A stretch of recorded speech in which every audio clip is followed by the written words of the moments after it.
welcome to another episode of the Charisma Saving Show. A bit of a different episode.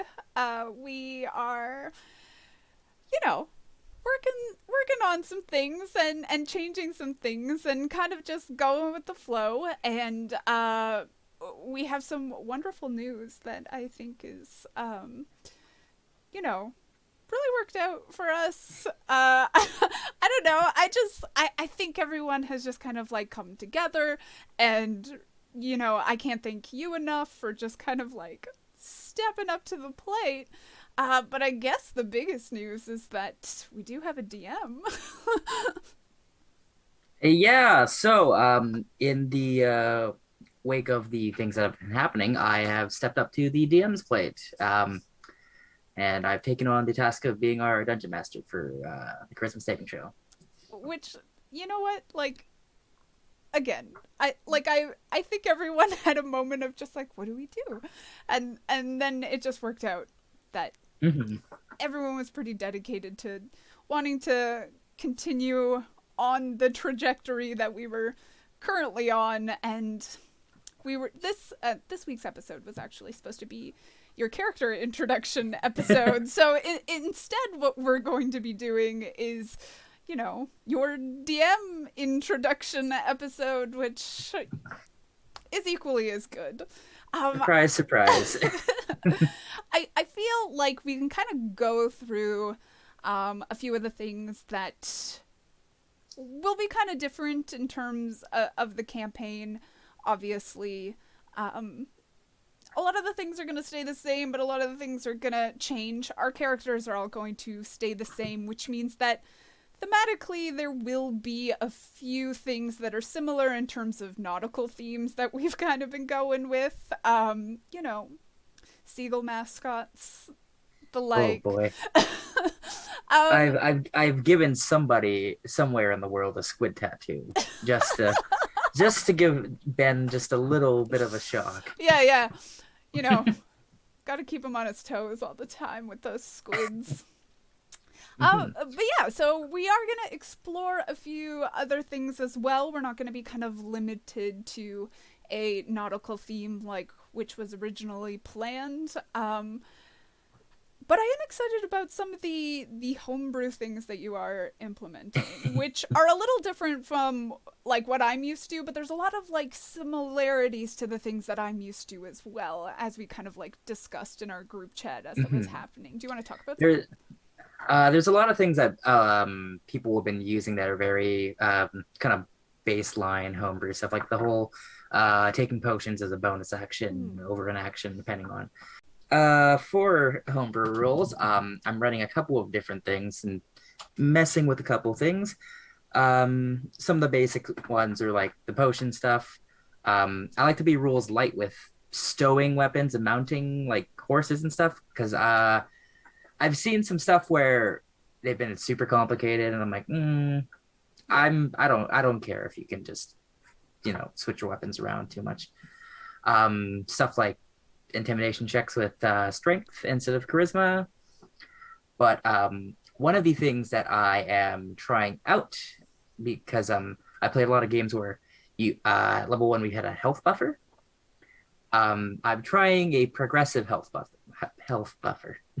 Which is Uh, super exciting to me as someone with 9 hit points currently. Uh, I will be so thankful for that. so to explain myself and my crimes, for anyone that can't peer into my head, so how I'm doing it is that the characters at level one will start off with bonus hit points equal to their proficiency bonus. So that's two. When they get to a point that the proficiency bonus goes up, so that is level five, I believe, they'll get an additional plus three hit points. And then at the next increment, they'll get an additional plus four, and then plus five, and then plus six. This ends up with a total of plus 20 hit points at level 17. So it's not too big of a thing overall, but it's at the beginning, it'll be nice. Yeah, and I also think like looking at it, I kind of think of it in terms of this, right? You go through this adventure being a player at the table, any table. And you're always kind of told that most of the people within the world are like base level common folk as well. And Hmm. so they don't have the same magical abilities as you or strength prowess as you do. And you're kind of like heroes of the land. So you're like kind of an exceptional human being despite meeting Hmm. other exceptional human beings within the story.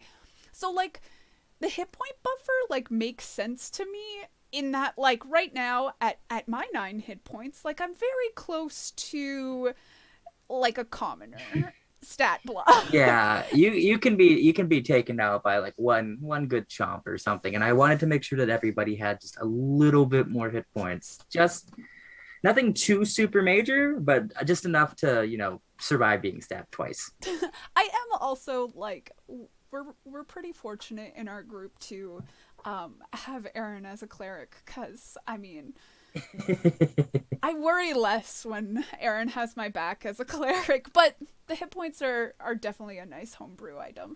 And Mhm. we're sticking to a few of the homebrew rules that we do, like that were kind of implemented within our session zeros as we were kind of talking about it. And, Mhm.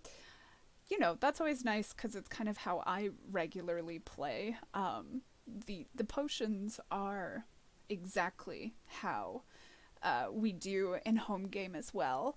They're Um, just simpler that way. yeah, 100%. And like anytime someone has a bonus that has that, like we have a rogue in our party who is a thief and they have fast hands, so they get to do a lot of things as bonus actions. So instead of like feeding when they have to feed a potion to someone else, it still counts as a bonus action so that they can like That's pretty benefit. good. Yeah. Hmm. So like those things are like really nice to like kind of implement in terms of like bringing your home game rules to like a game that's going to be in front of everyone. So I think it's always like nice up front to say that when you're doing an actual play because people in the comments like to be like, well, that's not rules as written. Blah blah blah. I am definitely a very, I wouldn't say rules light, but I definitely will just, adjust things as I want to. Yeah. And Mhm. like, that's what it's meant for. It's always Yeah. meant for those kind of things. And like, I know that we have players at the table that are either like we have new players at the table. We have a variety of players. We have new players at the table, but then I know we also have players at the table that like to like really pick apart spell descriptions and like see the capabilities of what our characters can actually do within the constraints of who they are. And so Mhm. being able to just like build that story with these kind of rules light always, I don't know, it always makes for better story I'm than gonna just I'm like, gonna let you do cool stuff. I'm gonna let you do cool wild stuff. which is And appreciated. I look forward to whatever Ben's gonna come up with because I always find new players always Yeah. think outside the box. Oh, 100%. Like earlier in the podcast, like I definitely talked about like playing D&D with kids and letting kids experience D&D and how different they are from adults to Hmm. like adults are really like, okay, well I have to do it this way cuz this is what I've been taught, but kids are just like More anxious. Kids are just gung ho. yeah, yeah. And like kids do like great things too. I remember in one of the first sessions we had some of the kids they were fighting some like bandits that were like looking for the same book they were looking for. It was library themed. Okay, okay, okay. But they were looking for the same book that they were looking for and the kids were like they started an initiative and the kids were like, "Can I climb up on the roof?" And I was just like, yeah, I guess like make an athletics check or like a acrobatics check. And they did this for me, and both of them had ranged abilities. Like one of them was like I think a warlock, and the other one Oh, was a ranger. And so they just took out the bandits from the rooftop. that's pretty good. That's pretty good. Yeah, I don't know. New players do definitely. I think Amy is like a prime example in EXU. Like, was just like, I'm gonna hog tie this gator, and like, you you don't think about those things because you're like, my character isn't built for that. But yeah, I don't know. Rule of cool is always the Hmm. best to me, I think, personally. I will say, bouncing off of that, um, I am doing a.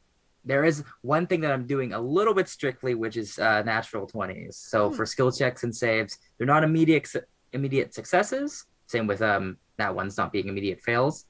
I do think that the idea of natural 20s and natural ones not being successes and failures is a good thing in the game every once in a while. And I think about it in terms of uh, like I've watched Strings of Fate, which kind of like does a similar thing in that like they have a character within the show, a warlock, who is usually pretty good at persuading people. So in combat situations, the characters usually like fail at their rolls horribly when they roll ones, but in social situations it's a little bit different. They like succeed on those things depending on the ability of the character. And I think that could be said of like natural 20s as well, because it would make no sense for someone who can't pick locks to be able to pick locks just because they rolled a natural 20. Especially if it's like, okay, you find like the magic lock and everything, and you just take like a lock pick and you get like a natural 20. It's like, okay, but it's magically enchanted to stop you. You need at least a 25. Mm. You don't know how to like use lock pick on the tumblers and everything. It's like, listen, maybe Bygrim can just punch a lock. We'll see. But Yeah, and I think it kind of becomes those situations too where like if their like sleight of hand is like a +1 and the DC is a 25, then like it makes sense that they just like wouldn't succeed on that. mhm. And I think we've also kind of like seen it in a bunch of actual plays. And I think about like Critical Role, for example, as a prime example of that, of like Matt always being like, okay, but like what is the final What is the number? total? Yeah. And, Mhm. and a lot of that, like if you think about the end of campaign 2, like there was a lot of like high level wizard shit that like none of the Mhm. other characters would have understood except for Caleb and Essex. So like it it's it keeps that like sense of reality. And like Mhm. I think it's also happened in like home games where like someone's rolled a natural 20 on like a history check or something, and I've watched DMs just go like, why would you know this? So Sometimes like I'm very much open to being like, okay, this is a neat opportunity. Okay, mm, like how would your character know this? But other times, some situations, it's like, okay, that's a little bit much. yeah. But then on the other hand, if you roll on that one, but you have like a +15 to something, it doesn't make sense for you to instantly fail that. Yeah. Your passive would be like, what is it, 10 plus whatever your bonus is. So like, And I think sometimes I think a lot of people still like apply it because there are like abilities like the College of Eloquence Bard, for example, or the rogue at a certain level also gets like reliable yeah, talent. reliable talent. So there Yeah, is that. there's a couple of things that supersede what you roll anyways if you roll too low. Exactly. And I think like maybe if you have someone like that in your party where that's like a big bonus for them, maybe you don't apply them to your homebrew at the table. Uh, Mhm. and, and I don't know, as much as like I do love this because it makes sense to me. Like we were saying, like I have a level 18 bard and he has a +17 at this point to persuasion and deception. So it's like very hard for him to fail on those things. And it would feel Mhm. unnatural for him to fail on those things. But there have been a lot of really poignant moments, I think, that he has rolled a natural one. And the failure told for a good story because he very rarely Mhm. fails in them. And I mean, like, prime example is he was trying to anger someone and get them to like go away to protect them in like a very backwards way of thinking, was like I'll push them away so that they don't get hurt because they're around me. And Yes. Man. I'm sorry. No, this is true. But yes, and he said like I was just having a good time later. And the person he was saying it to is like his longtime boyfriend. They've been together. He knows how he is. And I rolled a natural one. And he was just like, okay. Like, I see what you're doing. And and very often too, those failures also have it so that another character in our party who has like this incredible insight just rolls a little bit above me and knows that I'm lying. So like Hmm. there are some nice like story elements, but I think those can also exist within that kind of yeah, that idea of Yeah. not always failing or always winning. But sometimes, based on the moment, I'll just, depending on what you roll, you do, I'll let all of you do cool stuff. I think it's really like dependent on like being able to read the situation. Hmm. Right? Like I think he still could have probably succeeded on that lie, but at the same time, it was far more interesting for the person to know that he was lying. So it's Hmm. always like story elements. Yeah. All about the story. But, geez, I guess I'm gonna have to get rid of all these combat encounters. Get rid of the exploration, just put in conspiracy theories, so many interesting NPCs to talk to. I mean, I'm so game. I'm ready. I'm ready to like just like put my little tinfoil hat on. Hmm. I don't know when Locke kind of became this character, honestly. I didn't intend for it to happen, but you know, That's just it's those things that it's when you bring a character to the table. I'm thinking of Ray's, for example. I'm Like when you bring a character to a table and you have an idea, and then that idea is not what happens. She's wonderful though. We love her. So Oh boy, she sure is something. I keep finding very specific memes on Twitter, and I send them to one of my party members, and like these are getting way too specific you're for like, Rays. I'm like, I'm being targeted. Like these hurt. Someone is listening. you know how you get like targeted ads? I get just like targeted like posts. Oh, I feel that because I get a lot of like, and maybe it's just me as well, but I get a lot of like memes about like like big buff characters and like like little characters being like Oh um geez. but yeah, so like you know someone's listening. The FBI agent who watches all of these calls is just like Oh, the spooky lady that says stuff when we start recording. yeah, yeah, it's like Mhm. recording in session. Also, I guess should bring up some other rule things while we're here. Mm, Let's see. I've got a couple of them for combat. Critical hits are doing some wild stuff. Um, and I have something called Popcorn Initiative that I will be getting to in a second. So for the crits, um, I know a lot of old school players are used to if you roll a natural 20, if you have to roll another d20, and if you get another natural 20 on that, it used to be that was the crit, and then you would get like a multiplier. I'm doing something similar. You're still going to crit normally if you roll a nat 20, but if you get to roll a second one, and if you get a nat 20 on that one, I believe I said I'm tripling the damage. mm.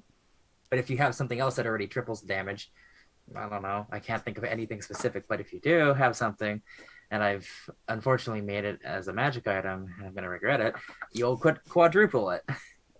No, I think yeah, like I think you're safe in that, and we kind of had a question about how we were doing it beforehand, and that was the brutal critical for barbarians, and we don't have a barbarian within our party, so it kind of levels out. But should we have had one, the simple answer was that an extra dice is just added on top of that, and so it, you know, you always find ways to like fix that homebrew Yeah. So Mm. the way I'll be doing it is that like I think the brutal critical is it just one dice separate from the rest of the critical? I can't remember.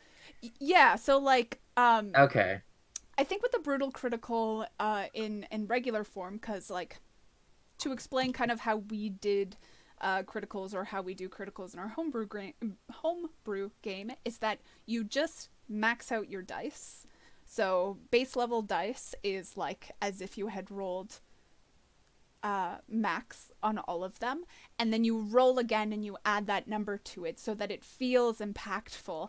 And so with the brutal critical, it's like that kind of already exists.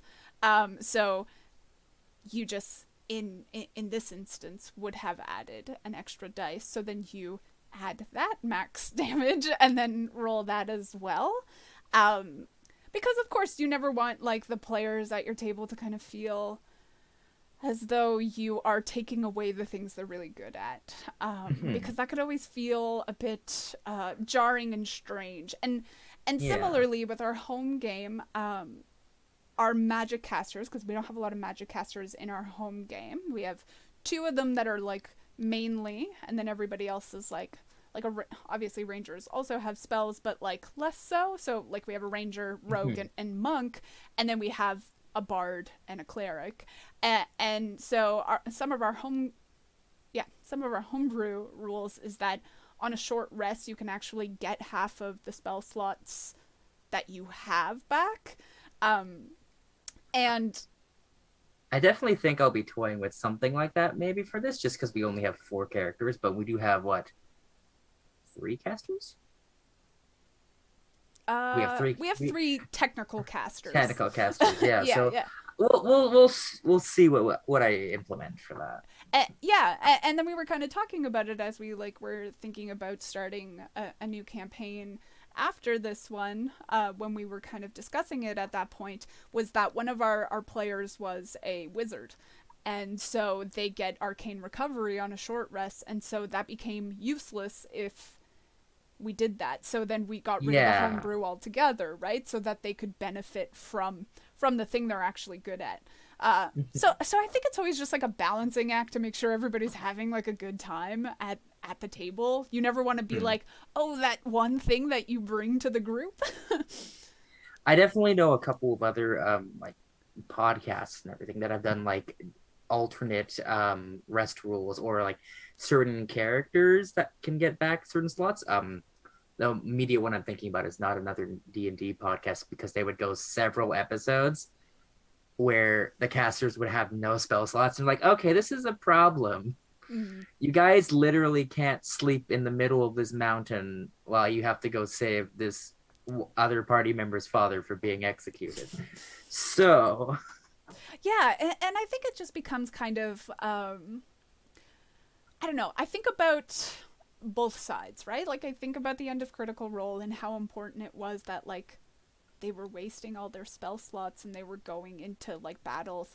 It like leveled out the battles and to some extent because mhm. at some point the like and not to like spoil anything for people who haven't watched it, but as they're going up against the big bad evil, at that point they're not like really formidable in terms of like it would be like going up against another caster. Like that's all it was. So like Mhm. they had cool things, sure, that kind of limited their magical capabilities and stuff like that.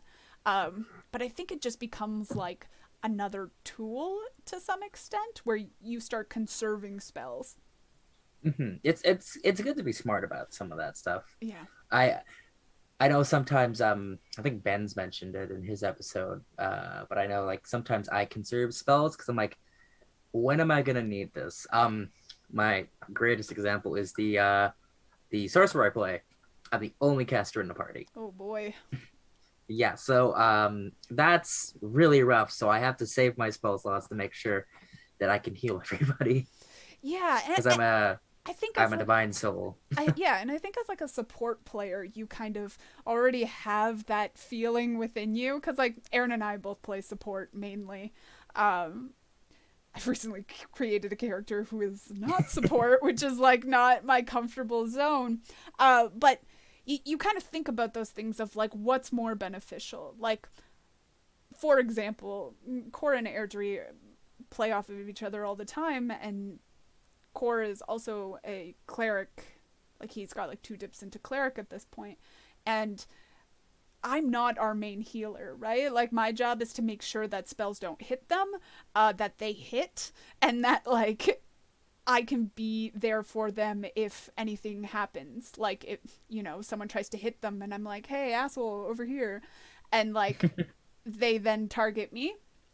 So I always kind of built them to be, like, oddly really tanky.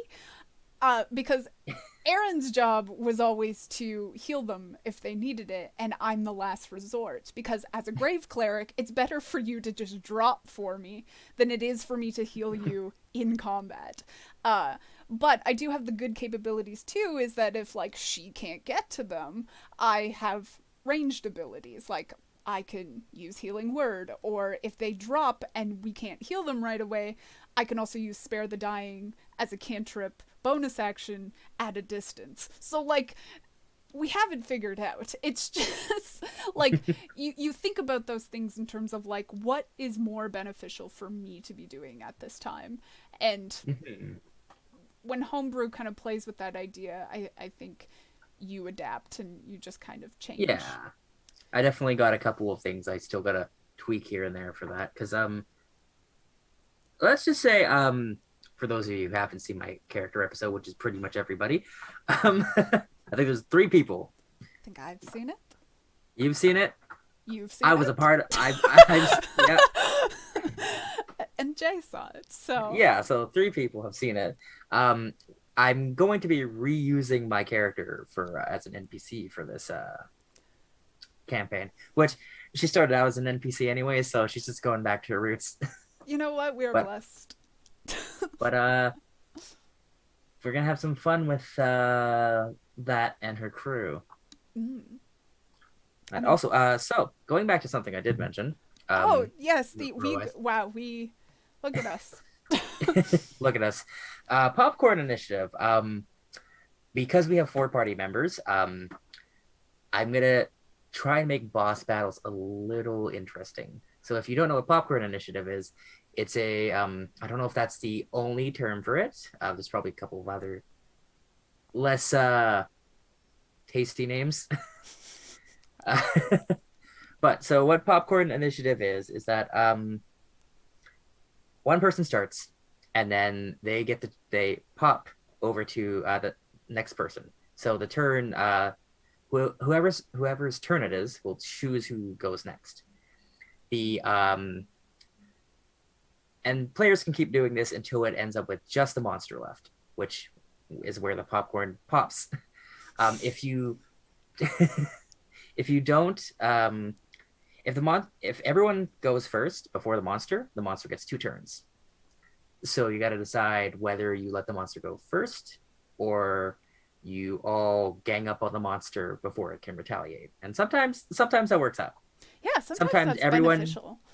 Sometimes everyone can take their turn first and just not even deal with the monster or kill it. But in the rare chance it survives, 4-player characters doing whatever, it's going to get 2 turns to strike back.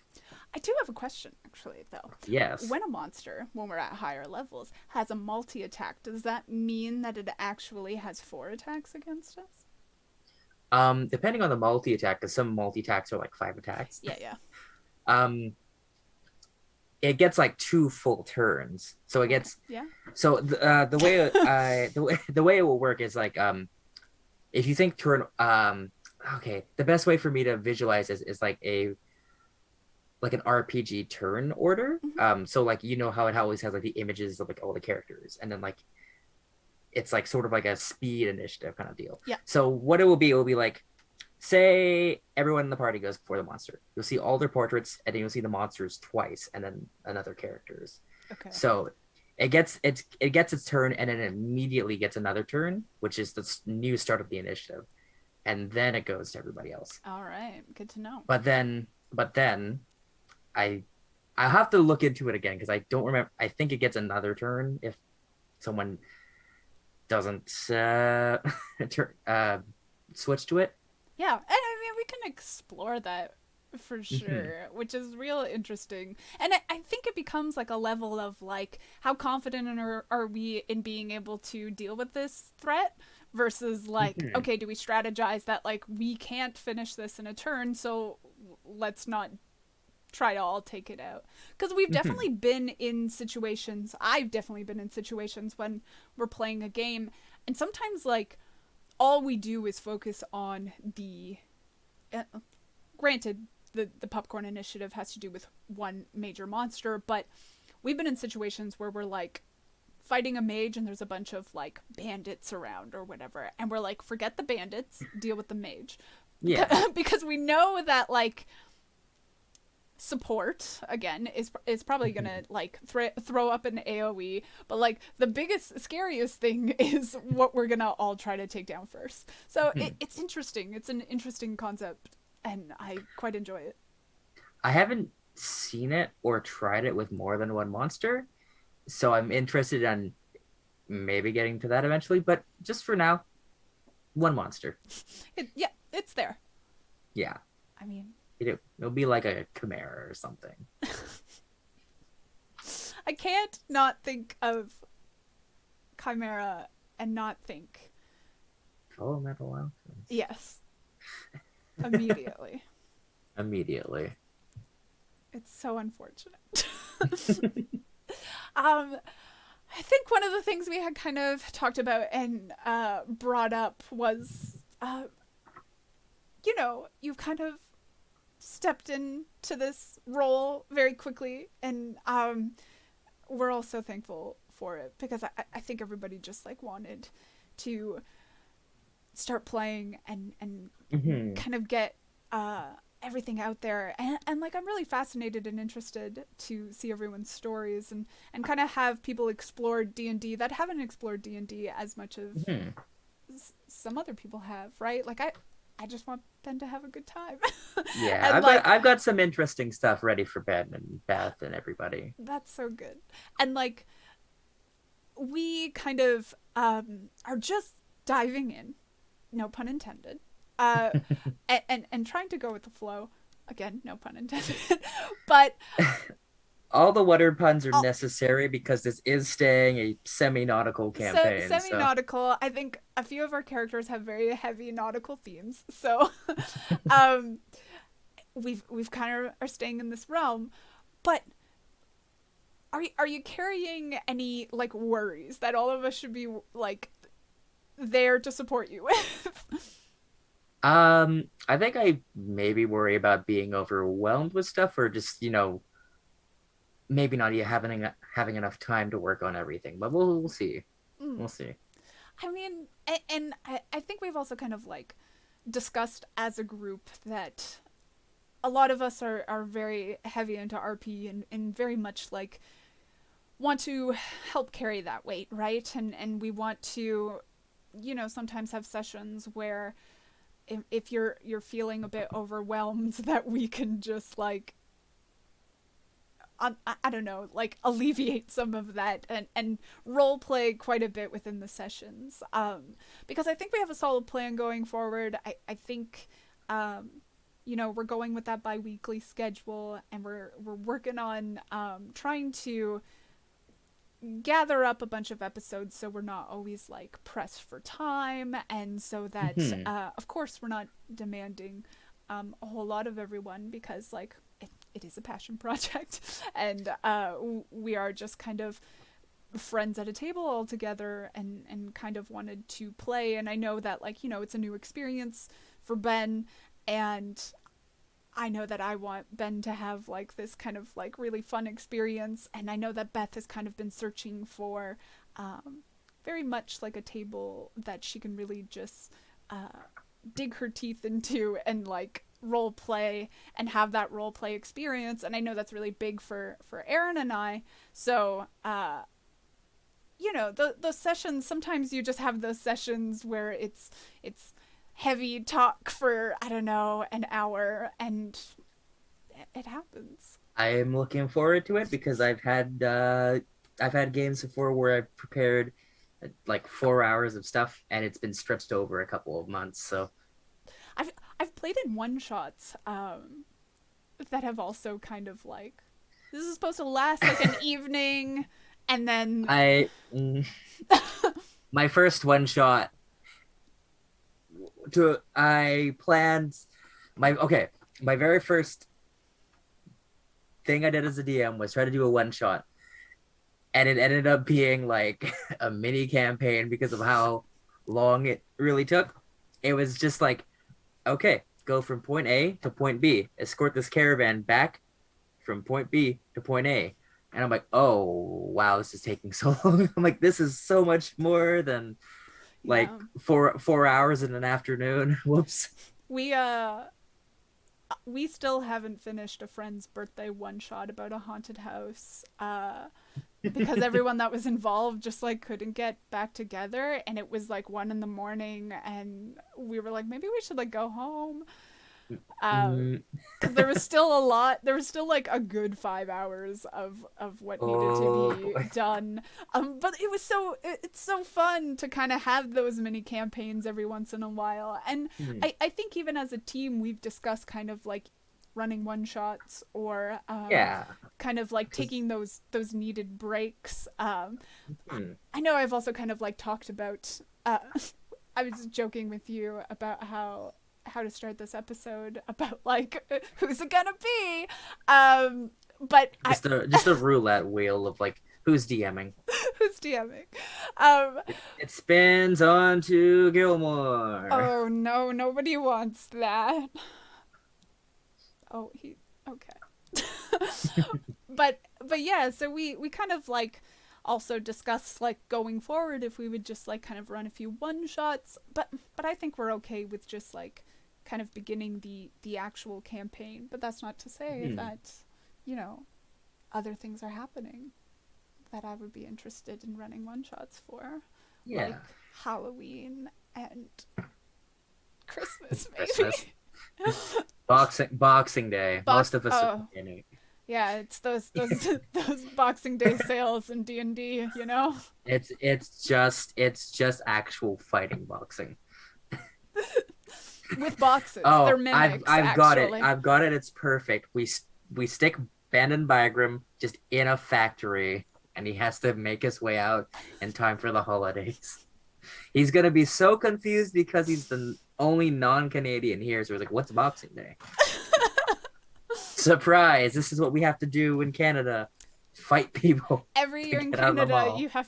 you actually have to fight mimics. You wake up in the mall, your nearest mall, in a box, and you have to figure out how to get out. It's like another dimension. It's like a weird escape room that's really frosty. Wow. I actually have a great story about. I feel like maybe I've told it on this podcast before, but I don't know. I have a great story about me running a one shot for children. That I didn't realize wasn't very children friendly, but it's okay. They had a great time. Uh, it was a Christmas one shot, and if I could find it online, I'll post it because it's like a free module online. So maybe I'll post it in the description down below. But it has to do with a toy company who is not actually a toy company. They're actually a tobacco company, like who Oh are no. like pretending to be a toy company. They need the toy money to like front their tobacco company, and someone is ruining like on Christmas their toy sales, and they hire you to go deal with the problem, which is kill Santa. Oh my and, God. and so whatever, we're running through the campaign, and we had one of the kids, and he was like a like very lawful good paladin, and we had a warlock tabaxi in the group, and she ended up killing someone, and he got mad at her, and he's like, I'm gonna throw her off the cliff. And I was like, oh no. And so we ran through this whole thing. He threw her off the cliff, but I was like, you're a tabaxi, you can like, you're agile. And she ended up climbing back up the wall, but then he started getting like angry, and he started yelling at her, and she started crying, and I was like, oh no. And so I brought her out into the hallway and I was like, hey, can I talk to you for a minute? And we went out into the hallway and she was crying. And I was like, why are you crying? And she's like, well, like, you know, like he's being mean to me and whatever. We had a discussion. And I was like, you don't have to worry. You're playing your character. You're doing everything perfectly. You were asked to kill Santa and you're going to kill Santa. And my coworker just looked at me like, I was like, oh, hi. Anyway, they had a great time. They succeeded in not killing him, but like averting the problem. You know, kids are great.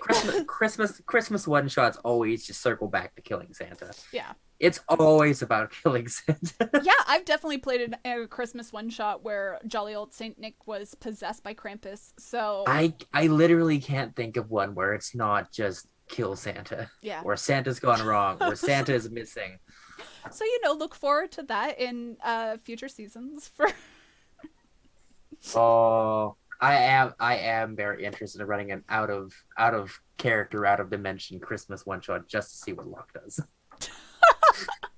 I mean, who knows? Just to see what happens. And then writing an actual some kind of Winterfest in game and seeing what happens. Yeah, that'd be great. I've definitely like those are kind of like the one shots I like running. I've run a few one shots. I have a character that I played in another podcast whom I love dearly and like would love to play again one day. And kind of like finish up some of his story and what he's been doing. But he's a circus kid. He comes from the circus. And he, you know, recently lost his mom and he's on a journey to meet his dad. He's never met his dad. And he's real good with the death thing, actually. He was like, people, like his mom was like, people die. And he was like, yeah.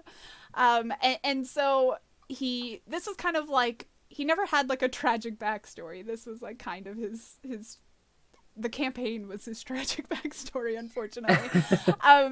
And so he, every time I kind of like run these one shots, I'm like, when I was little, I had like this huge dream of either joining the mob. I was a weird 6-year-old, okay?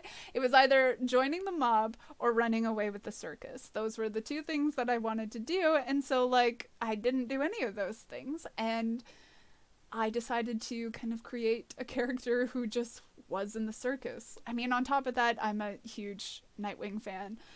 So like everything just kind of always comes back into place. But I've run some like non-combative circus one-shots where they kind of like they fought a float instead. I've run some circus one-shots where they like had someone new join the circus and he was like eating off of people's like fears that they would feel when the acrobats like would dive in the sky, and then got like really powerful and then started like making bad things happen at the circus. So like again, I'm really excited about the new book with all these like circus aspects to them. But I've kind of also talked about in group, like maybe running a one shot of like people like having guests come in or having even some of our players come in and kind of play characters that they've played but didn't get to like realize. Yeah, that would be fun. I think that would be fun because I know a lot of people always go like, oh, I wish I could play that character again, and like there's no setting for them. Yeah. Yeah. So, you know, ideas that we have. We have ideas for content. We have things we're going to be doing. Yeah. And, you know, I'm excited to kind of show everyone. So, we're going to hit the ground swimming. Yeah. Aaron's never coming to another episode. Chat right now, she's actually like, why am I here? Listen, I won't post that fish again, that chicken fish. We're gonna have to post it to Twitter so everybody knows what it is. No, we can't.